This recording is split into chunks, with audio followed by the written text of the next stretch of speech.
Hi, I'm Dr. Jeff Murdock, past president of the Arkansas chapter of the American Choral Directors Association and current president-elect of the Southwestern division of the American Choral Directors Association and your 2021 GRAMMY Music Educator of the Year.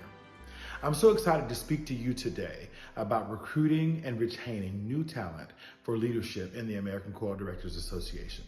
For me, there are three major thrusts to making sure that you can recruit high quality talent for leadership in the American Choral Directors Association.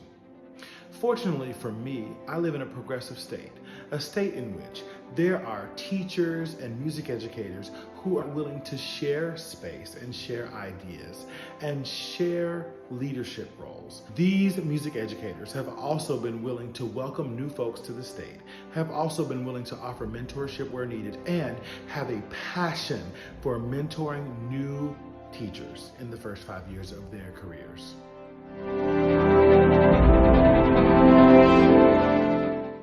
Number one, we don't have all the answers.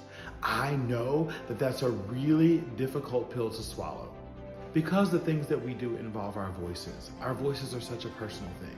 Our conducting is such a personal thing. What our choirs sound like is such a personal thing. But it's important for us as music educators to realize that all of us are in the trenches. All of us are doing the same work, and all of us take the work that we do with our choirs very, very seriously. It's important for you as a music educator to understand that you are not in this by yourself. Now that I've crossed the hill over into the 40s, I realize that I'm not the same educator that I was when I was a 21-year-old whippersnapper fresh out of my master's degree. And that's okay. Time has passed. Things have changed, technology has advanced, and there's so many things that I have embraced as a music educator that I have learned from my students.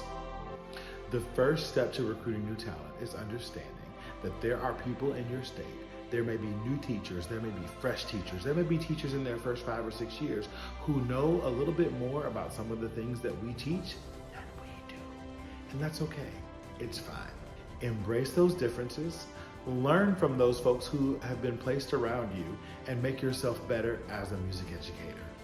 I'm always ready to learn, and I'm here to learn from those folks who are coming behind me because they have so much to teach me.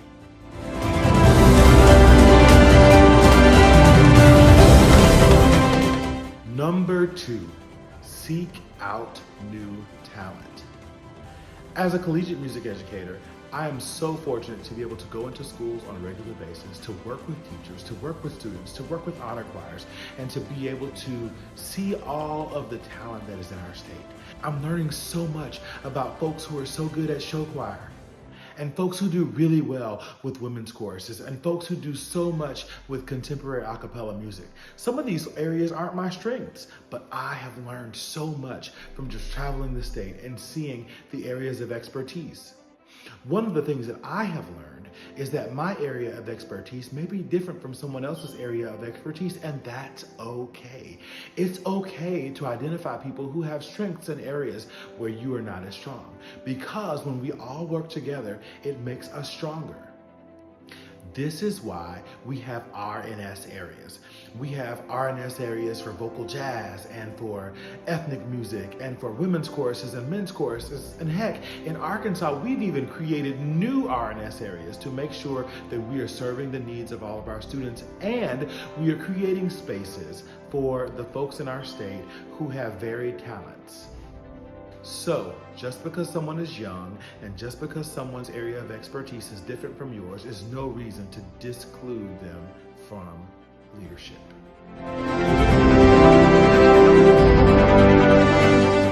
Number three, and finally, representation matters.